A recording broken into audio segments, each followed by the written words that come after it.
Escucha este dato. En 2019, antes de la pandemia, se recaudaron en Asturias 65 millones de euros por el impuesto de sucesiones. En 2022, la recaudación por ese mismo impuesto alcanzaría a 100 millones de euros. Es decir que, no conforme con mantener un impuesto injusto, inmoral y empobrecedor con unos tipos que son de los más gravosos de Europa, el gobierno de Adrián Barbón aprovecha las muertes provocadas por la pandemia para lucrarse y robar a las familias una parte aún mayor de lo que ahorraron con mucho esfuerzo. Empezamos.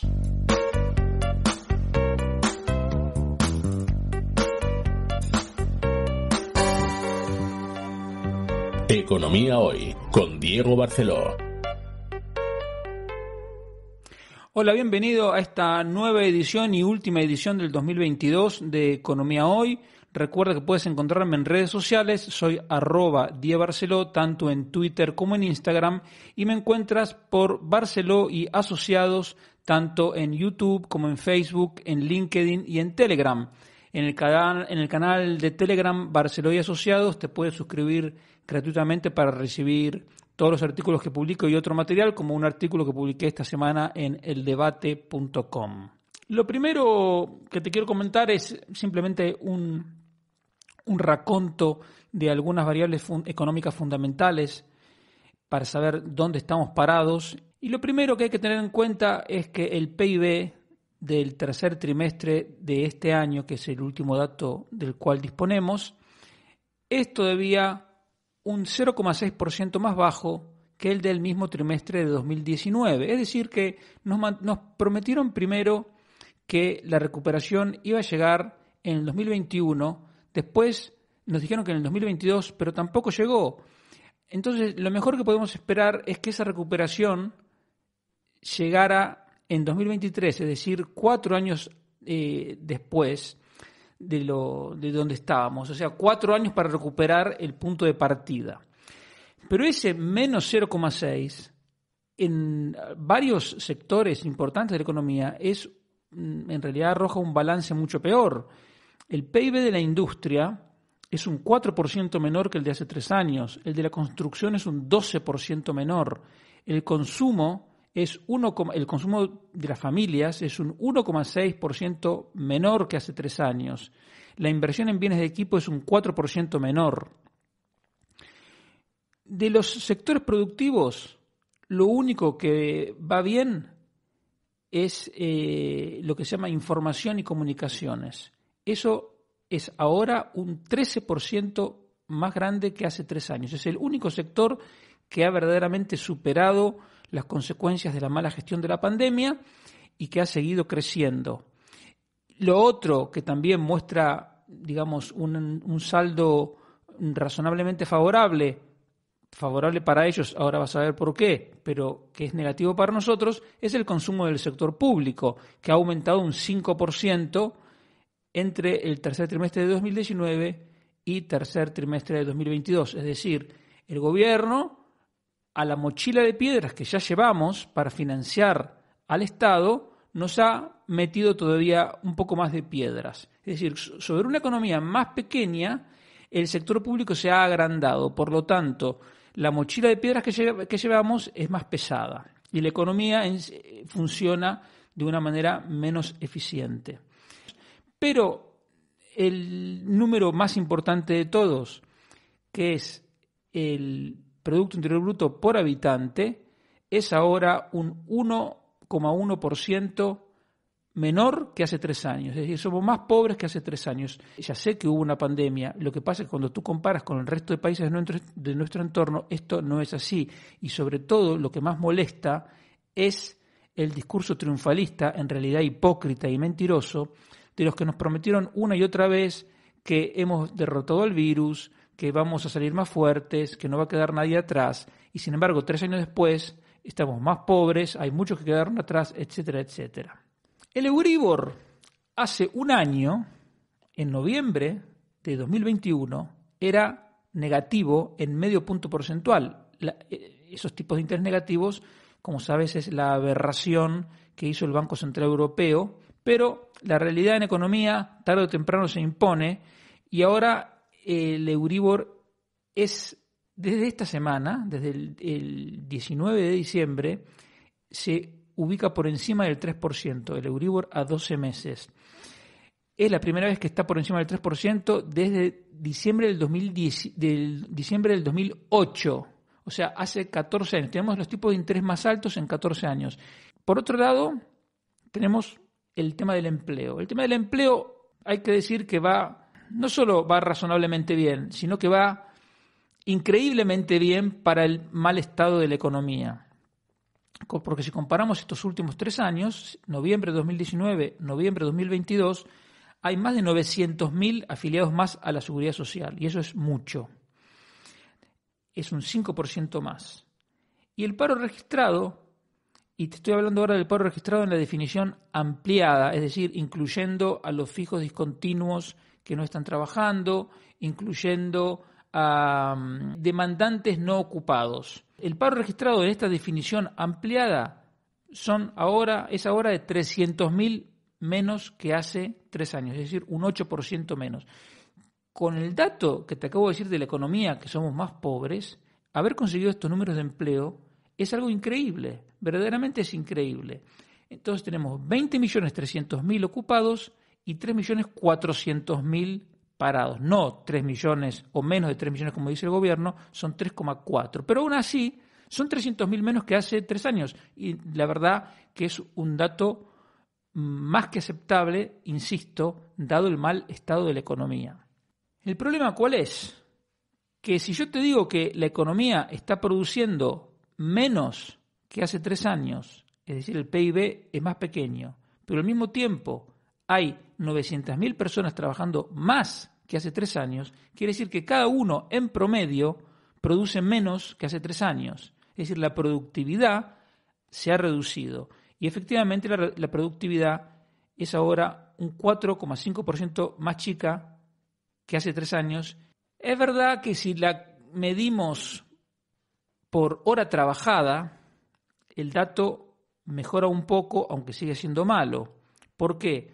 Porque cada ocupado ahora de media trabaja un 4% menos que hace 3 años. O sea, se trabajan menos horas que hace 3 años. Por lo tanto, la productividad por hora ocupada, por hora trabajada, es alrededor de 0,5 más baja. Pero tú piensas que un país, para prosperar, tiene que tener un aumento de la productividad de algunas décimas, no te digo ni siquiera un 1%, pero algunas décimas por año. Nosotros en los últimos 3 años, en la medida más favorable, que es la productividad por hora trabajada, se ha reducido 4 décimas. O sea, esa es la variable más importante para medir la salud de una economía. Y lamentablemente da mal. Entonces, por un lado uno dice, qué bien que ha aumentado el empleo, pero lo que nos dice la caída de la productividad es que muchos de esos empleos son insostenibles.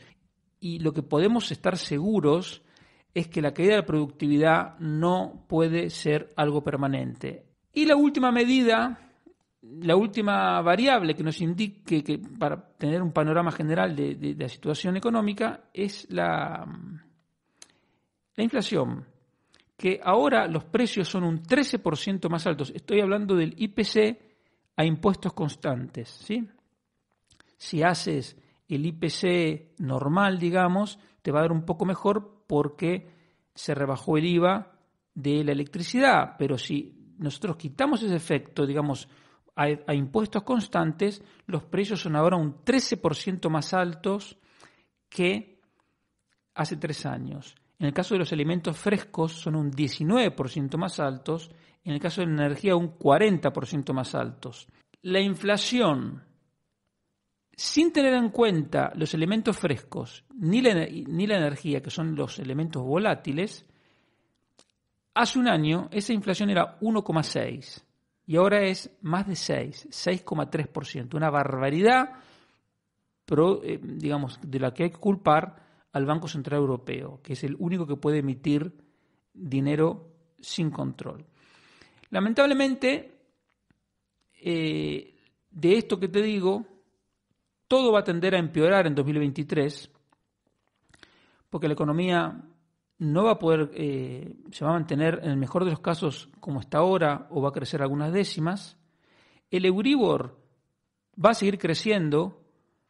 El empleo difícilmente pueda crecer a este ritmo. Ya te he comentado varias veces que este crecimiento se explica fundamentalmente porque en 2021 llegaron 31 millones de turistas del exterior y este año llegaron alrededor de 70 millones.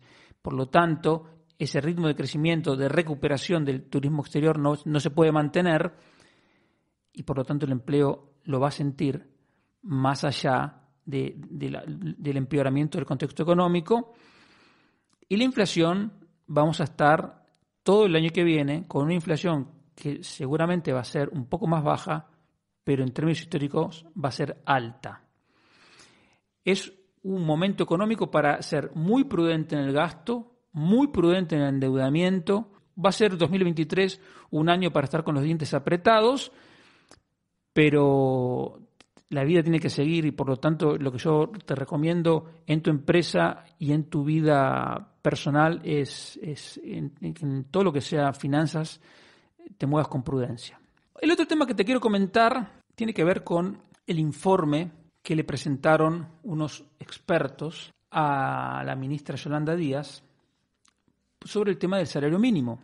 En primer lugar, es un informe que está hecho con gente que tiene la cabeza, la estructura mental en las antípodas de la gente que quiere libertad económica. Pero para ponerlo en perspectiva, el primer problema que se repite como loros en medios de comunicación incluso serios, pero es increíble porque es algo falso, es que toda la argumentación de Yolanda Díaz es que el salario mínimo tiene que subir al 60% del salario medio porque eso es lo que dice la Carta Social Europea. Yo te invito a que tú entres en Google, busques Carta Social Europea, te va a aparecer un texto, Carta Social Europea revisada, porque la original es del 61, si mal no recuerdo, y hay una versión revisada del año 96. Y no te pido que leas todo, simplemente tú haces Control F, si es un PDF haces Control F. Control F es Control Find, es encontrar, y pones el número 60. No aparece, solo te va a remitir a la página 60, pero en el texto no está escrito el número 60. Pon 60%, tampoco te aparece. Pon escrito en letras 60, tampoco te aparece. Por lo tanto, eso del 60% del salario medio es mentira, no está en ningún lado. Lo que dice la Carta Social Europea, en su artículo 4, es que todos los trabajadores tienen derecho a una remuneración suficiente que les proporcione a ellos y a sus familias un nivel de vida decoroso. Esto ya, digamos, es lamentable que esté escrito en un texto de la Unión Europea. Yo sé que suena bien, porque evidentemente todos queremos que la gente viva lo mejor posible. El problema es que eso no se consigue por decreto. Tiene que haber una realidad económica que sustente los salarios más altos. Pero además, tú fíjate, dos personas hacen exactamente el mismo trabajo. Por ejemplo, trabajan en la oficina del banco de la esquina. Bien. Uno de los dos, uno es un muchacho soltero y el otro tiene 5 hijos. ¿Y cómo hacemos para que por hacer la misma tarea los dos reciban una remuneración que alcance para ellos y sus familias un nivel de vida decoroso? ¿Sabe lo que está detrás de esto? Es la idea marxista del manifiesto comunista de a cada cual según su necesidad. Esta gente, bajo esa música buenista, lo que quiere es, y lo están consiguiendo ampliamente, seguir introduciendo el manifiesto comunista y romper en el campo salarial el vínculo entre productividad y remuneración. Para controlar el cumplimiento, para supervisar el cumplimiento de esta Carta Social Europea, entonces ponen un Comité Europeo de Derechos Sociales que es el que controla que esto se cumpla. Que esto se cumpla es algo etéreo, porque ya te estoy diciendo que la Carta Social Europea, su texto es muy general. Y específicamente en cuanto al salario mínimo, no puede más que ir más allá de algo muy general, porque hay 6 países de la Unión Europea que no tienen salario mínimo. Entonces, este comité europeo interpreta que este mandato de los trabajadores, el derecho a tener una remuneración que les proporcione un nivel de vida decoroso, se cumple si el salario mínimo es un 60% del salario mediano, que mediano no significa medio. Pero es una interpretación que hacen ellos. Y me encontré con una respuesta deliciosa que hace la patronal de Alemania, de ahora, de junio del 2022, porque se ve que este comité de derechos sociales le llamó la atención a Alemania por tener un salario mínimo supuestamente bajo. Y la respuesta no tiene desperdicio, te la leería entera, pero es un poco larga. Les dice que esta interpretación inflexible y matemática del concepto de nivel de vida decoroso es erróneo. Es erróneo porque no se puede tomar como base para determinar si una persona está en riesgo de pobreza que gane o no gane el 60% del salario mediano.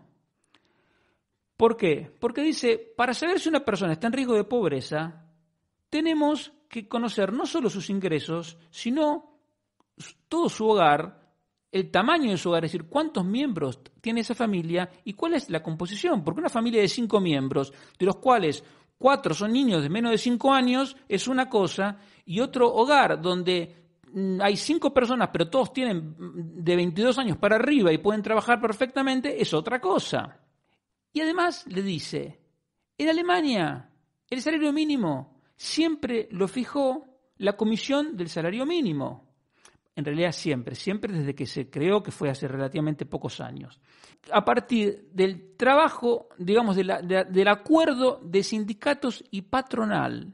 Y a mí lo que me gusta de esto es que hablan de la interferencia estatal. Es decir, no quieren como aquí siempre en una reunión tripartita. No. La patronal dice, déjenos que arreglemos con los sindicatos, porque nosotros somos los que sabemos cuál es la situación de cada sector, de cada empresa, de cada región, de cada tipo de trabajo, etcétera, etcétera. Y ustedes, sector público, mucho más, burócratas europeos eco-friendly, no tienen ni idea. El salario mínimo en Alemania es solo una de las variables con las cuales el gobierno teje una red de protección social. Pero claro, es verdad. Yolanda Díaz habla aquí del salario mínimo como si fuese la diferencia entre caer en la miseria o estar en la prosperidad, cuando no está teniendo en cuenta, por ejemplo, que aquí hay una red de salud pública, de educación pública, de seguridad social, de cobertura de desempleo, etcétera, etcétera, etcétera. Entonces, eso se lo dice la patronal alemana. Dice, escúcheme, no nos llamen la atención por nuestro nivel de salario mínimo porque esto es solo una pata, hay otras patas. Y además le dice que el salario mínimo no tiene nada que ver con caer en la pobreza o no. Y en realidad, cuando te digo pobreza, estamos hablando siempre de riesgo de pobreza, que es todo otro tema que alguna vez te comenté, que por ejemplo, una persona que no se puede ir una semana al año de vacaciones, según las estadísticas, está en riesgo de pobreza y exclusión social, aunque, como en el caso de España, el 99,9%, no es una forma de decir, es el número exacto, 99,9% de la gente tiene televisor a color, tiene teléfono y tiene lavadora en su casa. Por lo tanto, tú tienes todo eso, comes proteínas con normalidad, digamos, como quieras, pero no te puedes ir una semana al año de vacaciones y, según estas estadísticas, estás en riesgo de pobreza. A mí me encantaría que toda la gente se vaya un mes de viaje donde quiera, pero vamos a coincidir en que no poder irte de viaje una semana al año no significa que tú estés en riesgo de pobreza. Estás a lo mejor estrecho, ok, pero no, de ahí a ser pobre es otra cosa. Pero hay que tener en cuenta eso porque cuando los burócratas eco-friendly te hablan de pobreza, es eso, ¿eh? Así que, ojo, no estás hablando de pobres, de chicos que no tienen que comer. No. Pero la cuestión es que solo el 28% de los que cobran el salario mínimo viven en hogares en riesgo de pobreza. ¿Por qué? Porque a lo mejor el 70% restante, a lo mejor son chavales que cobran el salario mínimo, pero viven con sus padres y tienen una casa genial, no tienen ningún problema. O es gente que cobra el salario mínimo, pero vive, su pareja tiene un salario igual o un poco mejor y entonces pueden vivir razonablemente bien. Subir el salario mínimo no tiene que ver con reducir la pobreza.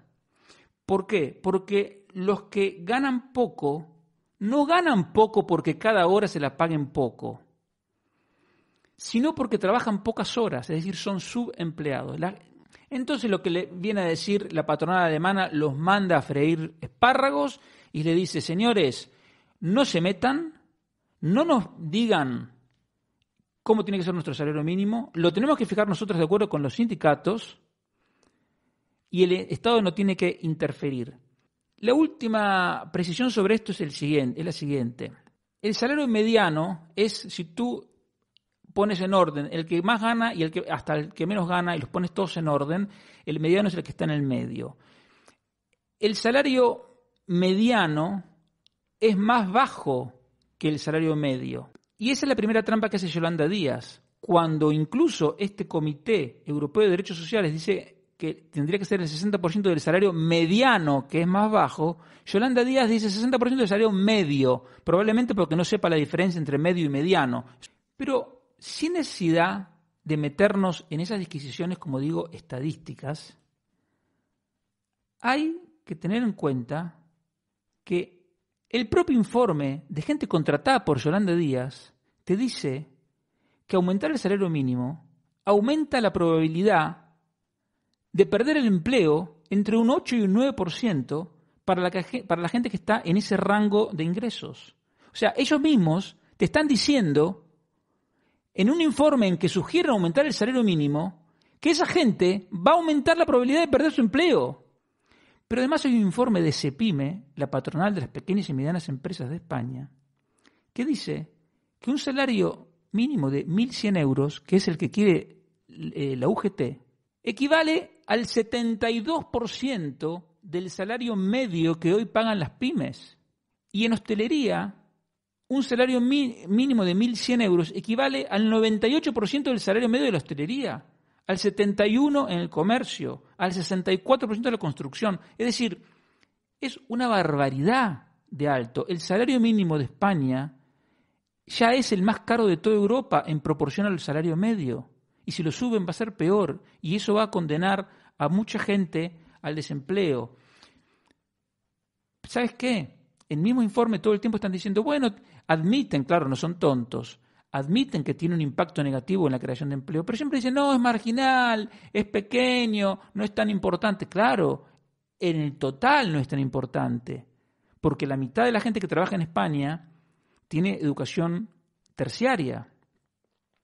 Pero en algunos grupos en particular, el efecto es devastador, porque según los datos de CEPIME, el haber subido el salario mínimo de 736 euros en el 2018 a 1.000 ahora, ha costado ya 220.000 puestos de trabajo, que se concentran en trabajadores humildes del campo, en el servicio doméstico y en trabajadores de tareas elementales. Entonces, no es verdad que no pasa nada cuando subes el salario mínimo porque el empleo sigue creciendo. El empleo sigue creciendo entre los ingenieros, entre los abogados, entre los economistas, entre la gente capacitada. El que no está capacitado con el salario mínimo está cada vez peor. Y para terminar, te quería comentar brevemente sobre la Italia de Giorgia Meloni.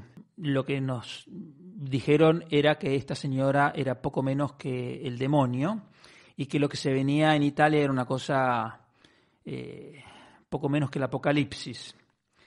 Y tú fíjate, una de las primeras medidas que está tomando, porque esta señora está gobernando desde octubre, está reformando el equivalente al ingreso mínimo vital que hay en Italia, creo que se llama el reddito di cittadinanza.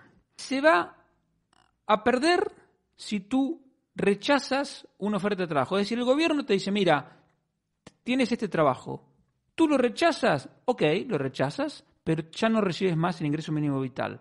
En realidad, para ser más estricto, más específico, ellos dicen Ahora la ley dice que la oferta debe ser apropiada, y significa apropiada a su nivel de experiencia, que esté relativamente cerca del lugar de domicilio, etcétera. Pero acá hay un punto moral que para mí es superior, que es el siguiente. Si tú cobras el ingreso mínimo vital, tú en realidad lo que te están dando es parte del fruto del trabajo ajeno, es decir, de lo que trabajan tus vecinos, el gobierno les quita una parte y te la da a ti en la forma de ingreso mínimo vital. Si tú eres una persona, un anciano solo, una persona enferma, etcétera, etcétera, evidentemente nadie está en contra de la solidaridad. Habría un espacio para eso.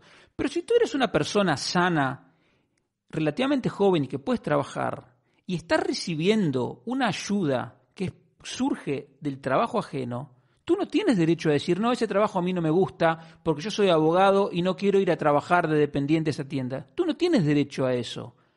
Porque si yo te concedo ese derecho, te estoy diciendo que tú tienes derecho a vivir del trabajo ajeno, y eso no es así. Porque hasta un demagogo como Perón decía que es justo que cada uno produzca al menos lo que consume, y en eso Perón tenía razón.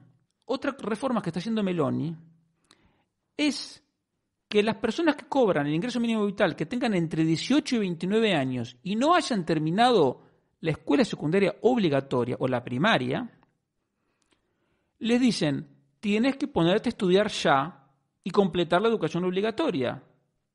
Y si no, te lo quitamos. Y el ministro dijo una cosa que a mí me parece sensata.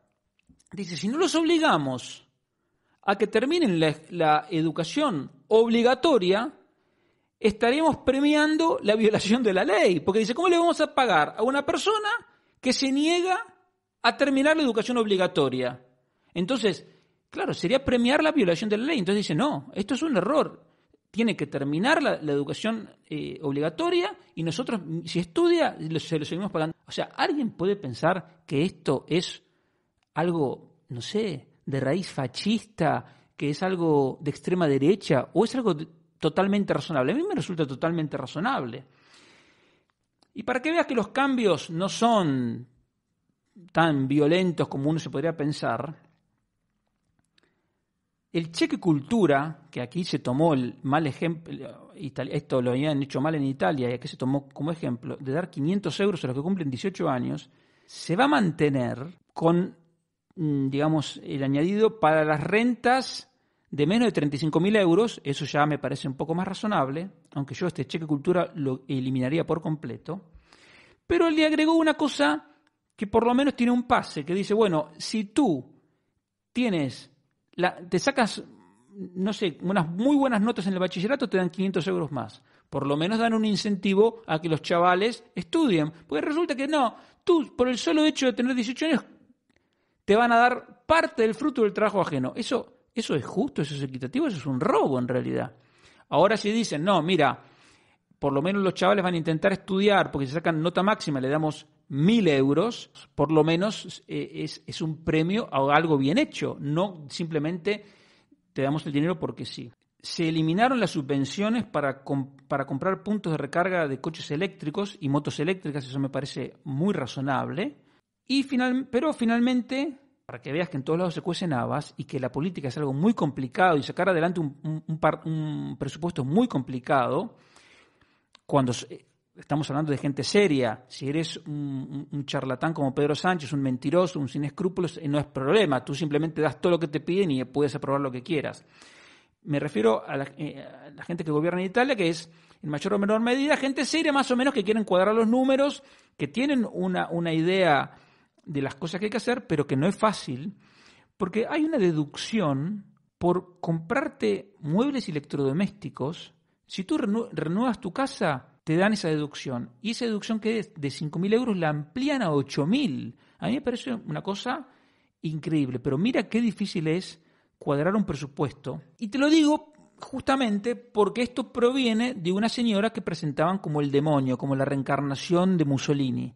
Entonces, hay cosas buenas, cosas malas, unas cosas razonables, otras menos, pero digamos, no es ni la revolución de extrema derecha que nos presentaban ni es el apocalipsis, son simplemente medidas con las que uno puede estar en mayor o menor medida de acuerdo, pero más o menos que se pueden discutir.